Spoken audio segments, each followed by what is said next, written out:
Go ahead. Good evening. This is Maestro Cretella with the Doran'ro 2 Retribution Elite Modcast. Today we have a 2v2 on Medean Cliff Mines. Our first player is right here. His name is completely unpronounceable, so I'm not even going to try. And hereafter he's going to be referred to as the Force Commander. The Force Commander is a tanky melee hero. He can support his units by buffing with Battle Cry, also acts as a melee counter when he does that, and has some very powerful weapon upgrades. Just is really tanky and really good. His teammate is Shas'el Doran'ro, playing as the Space Marine Apothecary. The Space Marine Apothecary is not really that great of a fighter, but his synergy when he heals Tactical Marines and Assault Space Marines is really, really good, and it's part of what makes him such a good commander overall. On the other team, we have Maestro Cretella as Sindri, Trollface, Chaos Sorcerer. The Sorcerer launches some Doom Bolts right there. That's a long-range offensive spell. He can also teleport with upgrades, and has some pretty crazy Tier 2 and Tier 3 shenanigans that he can pull off. Finally, we have Winkel as this big Grey Knight Bro Captain. I'm panning so you can watch the fight in the background. The Bro Captain is a tanky melee hero as well, has a very big-ass Force Sword that you can see right there. He cannot be suppressed, cannot be knocked down, also buffs units with his starting ability, We Are the Hammer. Alright, so we have a 2v2 here. I'm starting to go back to just playing the Sorcerer after having a bit of an Imperial Guard phase where I just wanted to play Imperial Guard. And you know, all things aside about how good or bad either race is, they are certainly extremely different. It's actually like night and day going from playing Imperial Guard to playing Chaos. Alright, over here, looks like Winkel starts out with, he's got one Inquisitorial Stormtrooper and a Strike Squad. So that Strike Squad gives him a very durable unit that can close from melee. Strike Squad are particularly good because they get special attacks. Right now the Bro Captain's getting the special attacks. And that's actually, those special attacks very much turning the tide of the engagement for Winkel. Since I don't know exactly what the stats are for this Strike Squad, I think they are very similar to the Tactical Marines, do less range damage but more melee damage. But I think the main thing there is special attacks, particularly from the Bro Captain. Over here, I'm over here against the Force Commander. The Force Commander player does have two Tactical Marines going up against my double Chaos Space Marines. Chaos Space Marines, by default, definitely are not going to be winning against Tactical Marines or against Chaos Space Marines. And I'm trying to keep my Chaos Space Marines in play as much as I can, just because I don't want to just straight up give up the field. But the issue here is that the Tactical Marines, they do more range damage. They can increase their damage further with Kraken Bolts. And they also, I don't know what else also. But basically, the Tactical Marines have a little bit of an edge over the Chaos Space Marines in Tier 1. We have very similar builds. I have two Chaos Space Marines. He has two Tactical Marines. I'd say his build is slightly stronger than mine. Of course, there are a lot more things to factor in. Of course, I should be sending in Doom Bolts that will be doing lots of area of effect damage to the Tactical Marines. Particularly good against the Tactical Marines since Doom Bolts does plasma damage. And then I do, of course, have my Heretics, and if they get in melee with the Tactical Marines, that will be very dangerous for them since they will risk losing a model.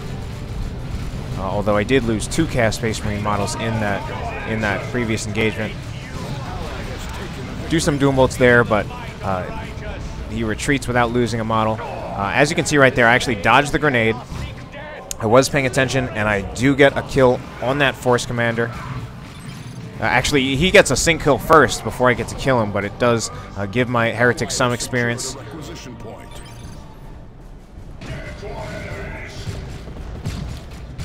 So Winkel actually goes for Interceptors. This is actually not really his typical builds, so I'm surprised to see it. Winkel usually likes to go get a Purgation Squad and a Rhino. That gives him a lot of mobility. He can put all of his units inside the Rhino, have them jump out, and then the Rhino, being a super heavy infantry transport in Tier 1, is very, very difficult to kill. You generally won't kill a Rhino until Tier 2. Now, on my side of things, I've gotten a Chaos Havoc squad on top of my Chaos Space Marines. That's a very heavy Tier 1. The reason I got that is that I've obviously been spending some time talking about how difficult it is to deal with tanky melee heroes as Chaos, and particularly as the Sorcerer. And, I mean, in this case, in this particular match, I'm basically doing what I need to do to counter a tanky melee hero. There are ways to do it. There's certainly ways to do it. So I just invested in the units necessary for countering tanky melee heroes. First of all, I have one Chaos Space Marine, a second one. That allows me to play the kite and focus fire game, where a tanky melee hero will try to get in melee. I will micro that unit away while the other Chaos Space Marine squad shoots at it. I do also have the Chaos Havocs to suppress. Luckily, the tanky melee hero that I'm up against is the Force Commander, who can be suppressed. So I actually have a lot to deal with the Force Commander at this point. So I've just, as difficult it is to deal with tanky melee heroes, I've invested in exactly what I need to invest in to take care of him. The disadvantages to that, first of all, I have a long Tier 1. I'm getting to Tier 1 later than most of the other players, although I'm actually floating. But I still definitely got there slower than the Force Commander as well as Winkel. It also means, and since I'm going to be getting to Tier 2 later, even if I weren't floating, that means I will be a little more vulnerable to early vehicle rushes, and I only have one unit that can be readily upgraded to deal with vehicle threats.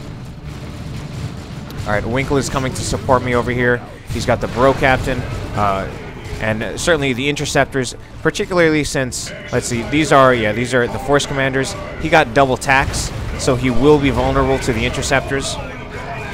Between the Interceptors and the Assault Space Marines, I don't know who necessarily wins. Right now I'd say, well, I don't want to call who has the advantage. Now, actually, definitely the Assault Space Marines have the advantage. They did get a heal there, and Interceptors do lose one of their models, which is certainly not cheap to reinforce at all. Ooh, and the Strike Squad are definitely way overextended. I'm sure they will lose at least one model, or they will actually be extremely lucky to get out of there without losing a model. Havoc does suppress. Assault Marines almost have enough energy to jump. I wonder if we'll see that right here. The Sorcerer was doing something, and he eventually got out of there. An accidental Doom Blast. I think I actually meant to worship. Chaos Space Marines right here, fighting the Scouts. Scouts will counter the Chaos Space Marines, and I do now use some worship. I try to go for a back cap with my Chaos Space Marines, but unfortunately I'm threatened by this Force Commander. So, Force Commander is now fully kitted out, Armor of Alacrity, Power Fist, and the Teleporter pack. One of the great things about that Power Fist, first of all, people usually think of it just in terms of the fact that it's going to provide AUV. And yes, right now I don't have a vehicle, neither does Winkel. I just took out the Force Commander's Scouts. Neither does Winkel, but it acts as anti-vehicle insurance. So if one of us chooses to get to vehicle, he has something ready to counter it. It also does so much damage in a single hit, does burst damage, high burst damage, that it really makes the kiting of my Chaos Space Marines a lot less effective. Because it'll basically be, I think, 2 or 3 hits at most will kill a single Chaos Space Marine model. So he's just going to be really good at sniping models, even when I kite, and that'll be causing a lot of bleed. I almost lost my Havocs right there. The Force Commander now is countering the Havocs pretty well because he can jump on them. Now that he has the teleport. Wow, the Force Commander player, I was about to say he lost a Tactical Marine squad, but he actually traded it for a Stern Guard Veteran squad. Took a few losses. So Winkel has a very interesting build. He's going with a melee-intensive Grey Knight build. And I think that's a pretty good choice against the Apothecary. The Apothecary, one of the things that's so tough about the Apothecary is that you're often doing damage to him, causing losses, and wow, in fact, Shas'el Doran'ro loses both his Apothecary and a Tactical Marine squad. Oh, and gets probably going to lose some Assault Space Marine models. No, lucky to get out there. But what I think is good about having that melee intensive build against the Apothecary, a combination of the Strike Squad, the Interceptors, as well as the Purifiers.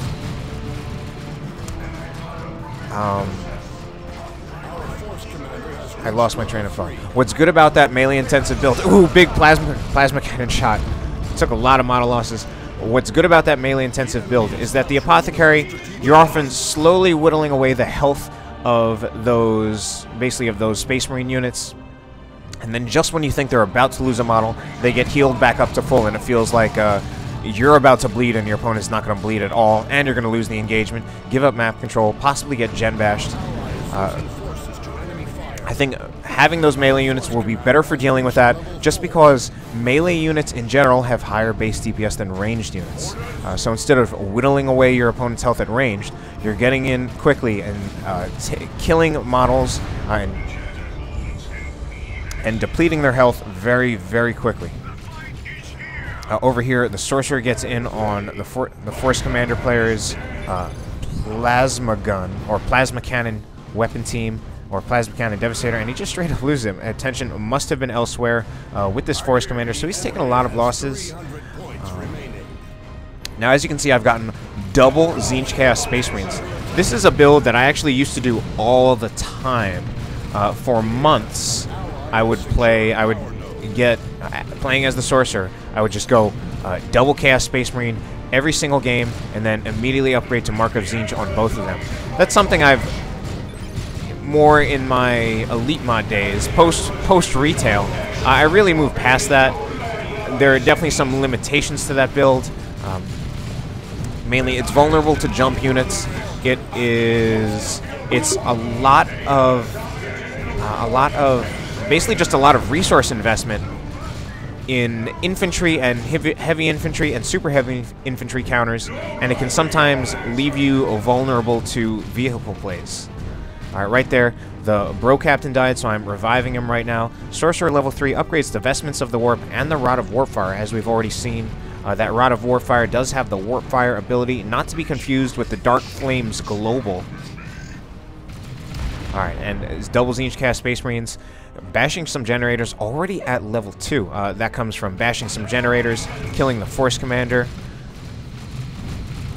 and quite a few other things. Havoc setting up here.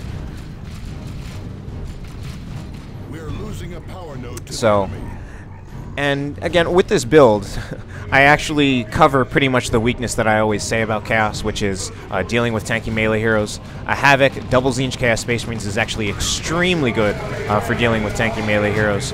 The main risk is just over-investing in hero counters, single entity counters, and as well as super heavy infantry counter, or basically just infantry counters, and not being ready for a vehicle. Now, I do at least have a Havoc squad. I'm starting to upgrade it to the Mark of Tzeentch, but I actually decide to stop because, I mean, the Force Commander player is right here. His Dreadnought could have gone right into my Havoc.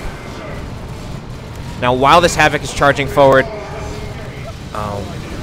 Winkel actually teleports forward with his Interceptor squad, now have their Justicar, so they will use Furious Intervention, will knock back whenever they teleport in. And right here, oh, if the Interceptors turn around, maybe we can get two. No, but they're going away. I wanted them to attack that Stern Guard veteran squad. Possibly could have took out, I would say, at least one model, if not 2 or 3. I wonder if maybe even with that Bro Captain supporting, if they could have taken out that entire Stern Guard squad. I'm actually, if you can see, I'm actually doing some light AV damage with the Tzeentch Chaos Space Marines. And just to make sure, I built a Tzeentch Chaos Dreadnought. I used the Warp Global to get that Tzeentch Chaos Dreadnought in here, and basically just to finish off that Dread. I mean, I was probably actually going to take out that Dread with my Tzeentch Chaos Space Marines, but I wanted to be sure. If you try to commit to killing a vehicle and you don't, I mean, it's just really bad, because I did bleed some of my Chaos Space Marine models. I lost 2 of them. That's 66 requisition to reinforce per model, and if I did not kill that Dreadnought, that would have been a lot of wasted requisition in that engagement on my part. That being said, we're clearly doing very well overall. The Force Commander and the Apothecary player or Shas'el Doran'ro, have definitely taken some losses. I'm trying to get in over there. I tried to actually back cap with my heretics, and then also tried to have them bash some generators. Now, there's quite a force in here, and Winkel seems to be doing very well with his interceptors, basically acting much in the way that Assault Space Marines are good. People have complained about interceptors. For their function, they will still work out very well for countering ranged units as well as setup teams. And right now, the two Space Marine players, having lost their scouts, really do not have a whole lot in terms of melee counters. So they're really just going to be at the mercy of those interceptors. And right there, I lose my Sorcerer. Another engagement going off over here. Again, huge losses. Those interceptors actually doing extremely well, almost to level 2. My Tzeentch cast Space Marines, actually both of them level 3, which is actually one of the strong things about that build. Mainly just that they're so powerful, so killy. They will kill models and get a lot of experience, get to level 3, and that makes them even more powerful than they already are, and they're already ludicrously powerful. So I actually decide to bash this generator instead of capturing the point. Looks like maybe Winkel will come to capture this point instead, because I'm just bashing a lot of generators. Gonna get this squad almost to halfway to level 4. Force Commander does teleport in though, and again, the Force Commander with that Power Fist is going to make a lot more risky and a lot more, both a lot more risky and a lot more, I don't know. Basically, it's going to bleed me a lot because he will eventually get a hit on the Chaos Space Marines, and he will just do so much damage that he will kill him. And Winkel actually goes down there. He revived me, and now he goes down. Plasma Cannon Devastator gets a huge hit on my Havoc, and I got to get them out of there. So I'm liking the way this build is working out, and this build is working out pretty well for me. Just with basically, I'm dealing with the tanky melee hero. I have that focus fire. I still have my Havoc as suppression. I am happy that I was able to leave it as suppression. One of the reasons I can leave it as suppression is because I have this Mark of Tzeentch Chaos Dreadnought. Since the Mark of Tzeentch Chaos Dreadnought does such high DPS, such high anti-vehicle DPS, I don't really need to get a Mark of Tzeentch Havoc or a Mark of Khorne Havoc, at least not yet. Although Shas'el Doran'ro is making a Land Raider Redeemer that might necessitate a las cannon response from me, maybe, maybe not.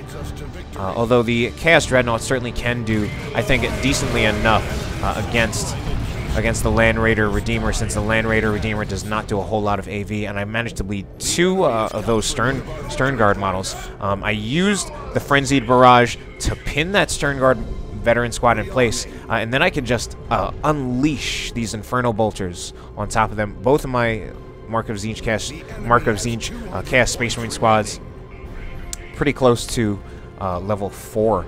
And I'm even getting a back cap off over here with the Sorcerer. Has been upgraded to Tome of Subjugation for when I inevitably have to deal with either Terminators or the Vanguard veterans. One of the things I've been noticing about the Sorcerer is that he actually has, I mean, I was going to say, he has a lot of ability to. He can be actually very independent. Certainly, most of the squads from the Space Marine players right now, he can deal with by himself. The main thing that he can't deal with by himself is this Force Commander, or of course the Land Raider Redeemer. But certainly, any of the infantry squads, maybe not the Vanguard veterans, but then even with the Tome of Subjugation, I can subjugate the Vanguard veterans and have them get out of there. So I can actually have the Sorcerer move around in this lane. I've seen that actually from Chaos Librarian, and he can deter a lot of caps on this point. He can also flank, get behind a setup team. Works out very well. And we do have, I mean, double Stern Guard veterans are trying to kill my heretics. I'm a little slow in my response, and I actually lose my heretic squad. I lose my heretics because I'm over here subjugating Vanguard veterans and hitting them with an Imperial Abyss. And right there, I tried to, I mean, I'm a huge death and destruction. And Vanguard veterans actually just barely get out of there alive. Vanguard veterans, oh man, with about 20-something health, as well as I think I killed a las cannon, and and I'm losing it. And an orbital bombardment. I don't even know who that came from. Now, unfortunately, I lost a bunch of units there. I lost one of my Chaos Space Marine squads. I lost a Heretic squad. And I lost those units because I was so focused on my Imperial Abyss and on those subjugated Vanguard veterans that I actually really lost track of everything else. Now, the reason I was so focused on that Imperial Abyss, if you noticed, I subjugated the Vanguard veterans and then I jumped them. Why did I do that? I did that because I wanted them to jump and disrupt that las cannon to basically knock back the las cannon and then use the Imperial Abyss on both of them to hopefully kill both of them. And it got very close to doing that. It took out the las cannon, and then that Vanguard veteran squad came down to something like 7 health. So it's just a little theory I've had. The main disadvantage to Imperial Abyss these days, since it has been nerfed in the Elite mod, is that you can generally just retreat out of it. So what I've been trying to do to try to make it useful, make the Imperial Abyss useful, is figure out ways basically to pin units inside the Imperial Abyss, and specifically pin them inside those center rings. So right there, what I tried to do was subjugate the Vanguard veterans, have them disrupt the las cannon havoc, so that or las cannon devastator, so that it would be knocked down, wouldn't be able to get out of there, and then just use the Imperial Abyss right there on both the devastator and the Vanguard veterans. Unfortunately, it did not work right there, so it did not quite produce the desired effect, but it came very close. There we go. I do use Tome of Subjugation, and I'm just using it to tie up the Stern Guard, the Tactical Marines, and subjugating Stern Guard veterans or Tactical Marines. They are not the prime unit for subjugation, but if you're just in a battle where you can use subjugate, you can, I mean, basically what I'm doing there is I'm subjugating one tactical squad, or the Stern Guards, and having them force melee the other one. And by doing that, I'm actually taking both of them out of the fight. And the Force Commander player not too happy about that Tome of Subjugation. They're actually now triple scouts for Shas'el Tau Doran'ro. I wonder if that's accurate. Maybe he just wants a lot of repair support for his Land Raider Redeemer.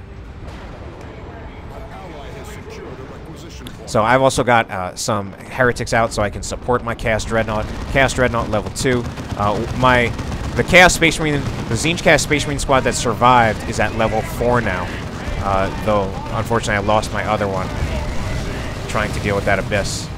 And Vanguard veterans get a decap off on that point, but they just take a ton of damage from this Chaos Space Marine squad. The Chaos Sorcerer now in here, level 6, starts to capture that point. Now we have dueling Land Raiders, the Land Raider Crusader versus the Land Raider Phobos. Clearly, I mean, the Land Raider Crusader should have a bit of an advantage. It has an extra 1,000 health.